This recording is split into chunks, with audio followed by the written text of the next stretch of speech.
Hey les agris, nouvelle semaine, nouvelle vidéo. Donc comme je vous ai expliqué la semaine dernière, on avait fait quelques fongis. Et là, je pars faire des fongis. On est mardi, fin de journée, il est 18h passé. Et pourquoi j'attaque les fongis que maintenant? Vous me direz, pourquoi t'as pas attaqué les fongis plus tôt dans la journée? Parce qu'en fait, on voulait les faire cet après-midi. Mais on a vu que il y avait un peu trop de soleil, il y avait un peu de chaleur. Donc on a préféré ne pas faire notre fongi, on va attaquer, on va en faire une partie cette soirée et on verra demain matin en fonction de l'hygrométrie. Parce qu'en fait on cherche l'hygrométrie. S'il fait trop sec, trop chaud, on a un risque que quand on va pulvériser, qu'il y ait déjà un mauvais contact entre notre bouillie et notre feuille. Et bien sûr après il y a un autre risque, c'est aussi une petite évaporation et des choses comme ça. Donc quand on a le temps et qu'on peut, on va essayer de privilégier à faire les traitements la nuit. C'est pour ça que les agriculteurs traitent beaucoup la nuit. C'est pas pour se cacher, au contraire. C'est pour arriver à avoir une meilleure efficacité de son produit. Qu'est-ce que je fais? Un fongicide sur les blés. Sur les orges, on les avait déjà fait la semaine dernière ou il y a 2 semaines à peu près. Parce que l'orge est une culture qui va arriver piéson un peu plus tôt. Donc qu'est-ce que c'est un fongicide? C'est un médicament pour la plante en fait. Si on s'est rendu compte qu'on avait des ronds de rouille brune, donc comment on reconnaît la rouille brune? Je verrai si j'ai des photos dans mon téléphone, j'essaierai de vous les mettre. La rouille brune, ça va être une maladie en fait où on va voir le bord des feuilles qui va rougir.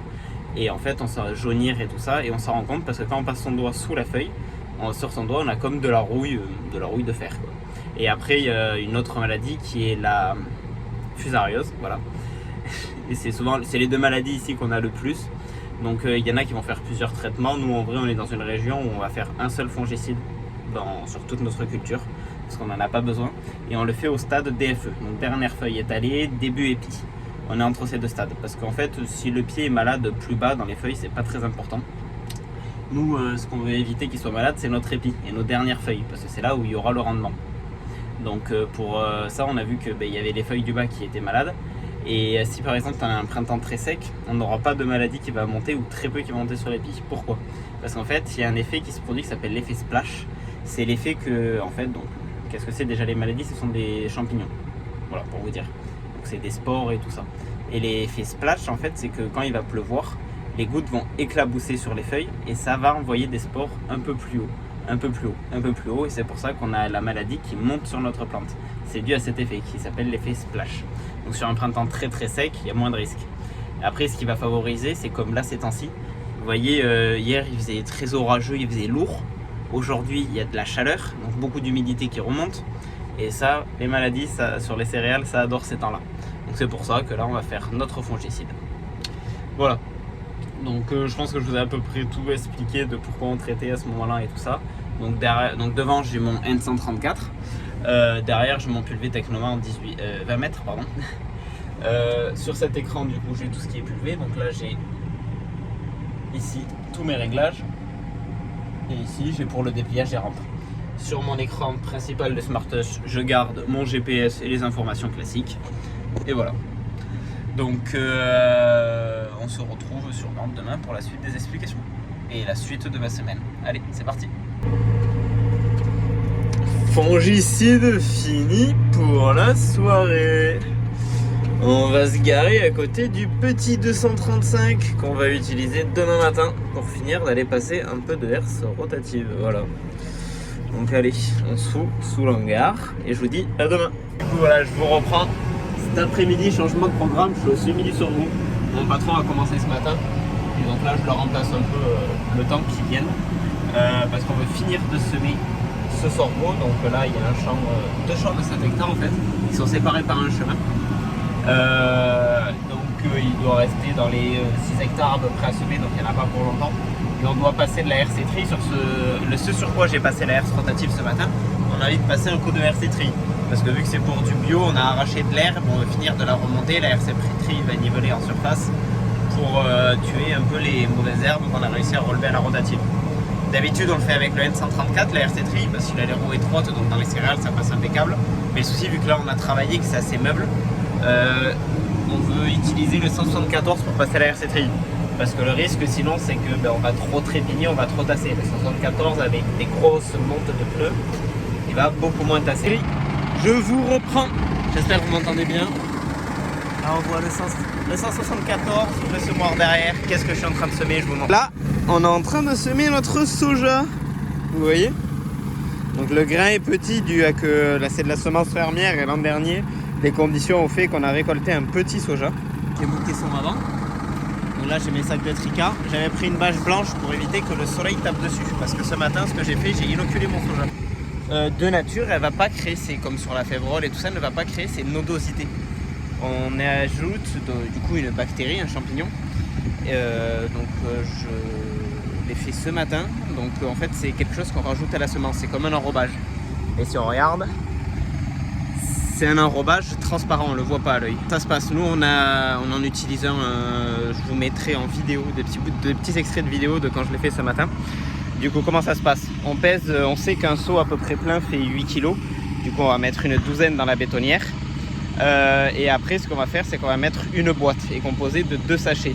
D'un côté l'inoculum et de l'autre côté c'est un mouillant, un adjuvant qui va permettre de bien le fixer sur notre soja et il va lui donner une durée de vie un peu plus longue. Parce que ce que je vous dis pas c'est que d'habitude les inoculums classiques maximum 24 heures, 48 heures avant de le mettre en terre parce qu'en fait sinon il se perd sur la culture. Là c'est un inoculum un peu particulier. Celui-là on peut avoir jusqu'à 15 jours, c'est-à-dire traiter notre semence et l'utiliser 15 jours plus tard. Bon nous c'est rarement qu'on est à 15 jours, en moyenne c'est 24 heures, 48 heures, grand max 72 heures. Comme là ce matin j'en ai préparé plein, si je finis de semer demain matin, ça sera largement bon. On ne fait jamais trop en avance, on préfère quand même avoir que quelques jours. Pas trop en cabine parce qu'en fait dans le 174 j'ai la clim qui marche plus. Et du coup, quand je sème les vitres ouvertes et tout, ça fait énormément de boucan, j'ai un casque anti-bruit. Donc c'est pour ça que je ne vous prends pas en cabine. Et au tournesol à tout ça, on remplit beaucoup plus souvent nos éléments. Donc j'avais un peu de route ce matin, donc tout à l'heure pardon. Du coup j'ai pas rempli mes éléments à bord parce que ça fait quand même assez lourd et je voulais pas sur la route avoir beaucoup de poids. Mais bon là que je suis au champ maintenant, je peux bien les remplir. Même lui je pense que voilà, je l'ai bien rempli. Du coup comme je vous ai montré dans la bennette avant, j'ai tout mon soja. Et il faudra bien sûr qu'on m'en rapporte dans la journée. Et donc là au seau je vais remplir tous mes éléments bien à la couenne. Parce qu'en fait j'avais 7 éléments qui a bipé. Vous voyez il était vide. Quand j'avais rempli tout à l'heure au seau, j'avais pas à peu près mis la même quantité par soleil. Je remplis mon semoir et comme je vous ai dit, on m'amènera de la semence plus tard dans la journée quand j'arriverai à court de semences. Allez, on continue.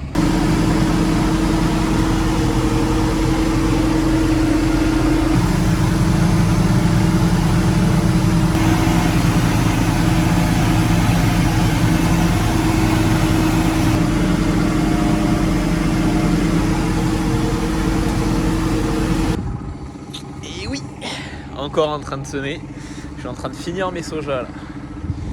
Le soleil vient de se coucher comme on peut voir et bien sûr j'ai le semoir qui a bipé, on est vide. Du coup il m'en reste, vous voyez, en fait à chaque fois j'essaye de moins remplir mon élément, comme ça je sais en moyenne que c'est lui qui se vide en premier, comme ça en cabine c'est lui qui bipe en premier, surtout sur 2 sojas. Après quand c'est du tournesol tout ça je fais pas tout à fait pareil, mais le soja qu'on doit remplir souvent c'est, vous voyez mes autres éléments, il y a plus de semences dedans. Donc allez, là c'est parti, je remplis mon sport. Chaud, chargé, on replie. J'adore faire ça. Je suis un enfant là-dessus, j'adore faire ça. Bon allez, il me reste encore un peu de soja devant. Je vais faire regarder au cas où qu'il m'en manque vraiment, mais là vu ce que je viens de rajouter dedans, vous voyez il reste un fond de soja. Mais normalement, vu tout ce que j'ai remis dans mon semoir, j'ai largement de quoi se finir. Et là vraiment, je suis à un moment de la journée que je trouve ça hyper satisfaisant ça. À part le bruit du tracteur, c'est un calme total dans nos champs. Vous voyez pas grand chose, mais nous on arrive à distinguer tout le dénivelé qu'il y a chez nous. Et je trouve ça magnifique. Bon allez, on finit de semer ça, on se retrouve sûrement demain pour la suite des aventures. Les agris, je vous reprends du coup. Donc là, comme vous voyez derrière, j'ai les roues. Je suis dans les champs semés de soja semés hier. Je vais enrouler une partie. Donc je vais surtout rouler sur ceux qui étaient sur des labours. Parce qu'en fait les labours étaient très souples et quand je les semais, ça n'avait pas donné quelque chose de bien plat. Donc on préfère rouler parce que le soja est une culture qui se récolte très bas, à ras de terre pour ramasser le maximum. Et c'est vrai que si on n'est pas sur du bien plat, on va bouffer de la terre, on pourra moins bien ramasser. C'est sûr que ça aurait valu le coup qu'on roule aussi ceux qui étaient sur CLC, qui étaient un peu plus fermes les terres et qui ont été quand même plus plats. Ça aurait valu le coup qu'on le roule. Mais le souci c'est que du coup sur les labours c'est à peu près propre. Il y a quelques petits comme là inclus dans les Nex qui traînent.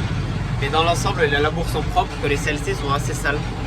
Donc même s'ils ont été désherbés et tout, de rouler, en fait là si je roule maintenant et que mon patron va désherber dans la soirée, et le souci si on roule après avoir désherbé, on risque d'enfouir des petites herbes qu'on ne pourra pas en soi détruire par le herbicide. Donc c'est pour ça qu'on préfère éviter de rouler les CLC. En soi franchement ça va très très bien. Et juste là, vu que mes labours sont propres, je roule les labours. Donc derrière roue 6 mètres 30, je vais pas dire de bêtises, au GPS je suis à 6 mètres parce que comme ça en fait je me recale dans mes interpasses, vu que je sais à 60, c'est tous les 10 rangs que je passe. Et comme ça je passe bien sur de l'inter-rang et j'évite de réécraser un rang en plein.